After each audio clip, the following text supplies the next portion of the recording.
Grimrail Depot has returned to the Season 4 Mythic Plus dungeon pool with the new seasonal affix Shrouded. My name is Naguura, and in this video I will go over the most important mechanics to watch out for in this dungeon. At the start of the dungeon you will encounter Grimrail Technicians, Laborers, and Overseers. The Overseers charge towards the tank, indicated by a big red arrow. It can be beneficial to tank the Overseers close to a wall to prevent them from charging too far away. The Technicians walk towards the iron stars located around the area and try to activate them. This should be interrupted, otherwise the iron stars roll across the room and deal group-wide damage. Additionally, the Technicians also cast a spell called 50,000 Volt at random players. If not interrupted, the targeted player will take damage and get stunned for 5 seconds. And if anyone is close to that player, it will chain to them and stun them as well. Next up is the first boss fight, consisting of Rocketspark and Borka. Rocketspark jumps around the room and casts dodgeable missiles at players, while Borka occasionally casts Slam, doing AoE damage to the group and interrupting spell casts. Once in a while, Rocketspark jumps on top of the crates, becomes untargetable, and channels Missile Barrage onto the group, dealing AoE damage. Tank needs to move Borka close to the crate Rocketspark is standing on, and point Borka's Mad Dash ability at Rocketspark to bring the boss back down. If Borka successfully charges into the crates, Rocketspark will be knocked off and take 100% increased damage for 8 seconds. Once one of the bosses dies, the other one enrages, so make sure to kill them at the same time. Before your group can enter the train, you will have to deal with a few Grimrail Bombardiers. They continuously throw bombs at random locations, indicated by red circles on the ground. But the very first one you encounter is actually the shrouded mini-boss Sulgamix. I recommend pulling the mini-boss back out into the boss room, so you have more space to deal with his mechanics. Once inside the train carts, you have to deal with very limited space, which can cause difficulties in combination with the mob's abilities. Now, the most important mob abilities to remember are the ones that will reappear in the next boss fight. The Gromcar Gunners cast Shrapnel Blast, which is a small frontal fire cone channeled towards the tank. The Grenadiers throw grenades at random players' locations. These are not telegraphed and cannot be dodged, so you need to make sure to spread out to reduce the damage taken. And the Gromcar Boomers cast Blackrock Mortar towards the tank, dealing AoE damage on impact. So for melee players, it's really important to not stand close to the tank in this area, avoiding any AoE damage from bombs being thrown at them, and additionally not standing in front of the mobs to avoid the frontal fire cones. But if you are a ranged player, you can actually stand really far back and outrange most of the mechanics, because the obstacles around the room don't actually create line of sight.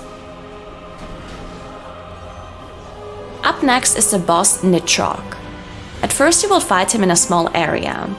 He will throw grenades at players' locations, and similar to the Grenadiers, they are not telegraphed and cannot be dodged. So you should be spreading out to avoid multiple players getting hit by the same grenades. Additionally, the boss will turn towards a player's location and cast Blackrock Mortar. On cast finish, there will be red fire circles spawning from the boss into the direction he is facing. To avoid this mechanic, just move away from the area he is facing towards. Once the boss reaches 60% health, the room will open up and he will jump into his assault cannon. He will continuously target a player and channel suppressive fire towards them. The players have to hide behind the various structures around the room to avoid the damage. The goal during this phase is to finish off the assault cannon so you can finish off the boss. To do that, you have to deal with various different mobs, the same ones you have already encountered before in the train cards. Some of the mobs can be looted once they die, giving you the possibility to use their signature abilities. Looting the Gromcar Gunners lets you use the Shrapnel Blast if you hop into a cannon, creating a frontal fire cone, doing damage to the mobs and the boss. The same ability the mobs channel towards the tank.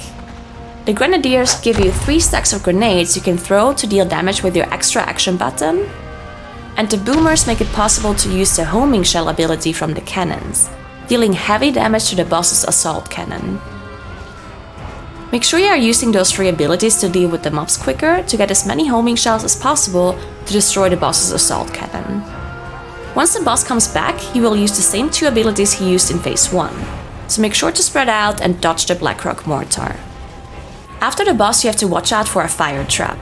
Make sure you wait until it's safe before you move through, otherwise things can go wrong very quickly. For the last trash group, you mainly have to watch out for lightning pools on the floor and the storm shield from the Grumcar Farseers. It buffs themselves with their shield, dealing heavy damage to anyone attacking them. This can either be interrupted before it gets applied, or you can remove it with a Purge or Spell Steal. And the last boss is Skylord Tovra. Her dragon raccoon will periodically fly over the platform and deal damage to the group with that lightning breath, also leaving behind pools on the ground. The initial damage is not avoidable, and the pools are untelegraphed, so you have to wait for the pools to spawn and then move out. Tovra herself targets a random player and will throw a freezing trap onto their location.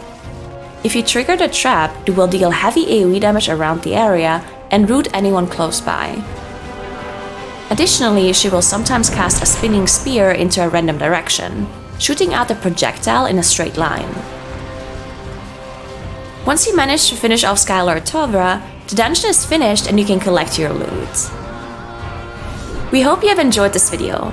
Make sure to subscribe to the channel so you don't miss out on other Season 4 guides. Thanks for watching and we'll see you in Season 4.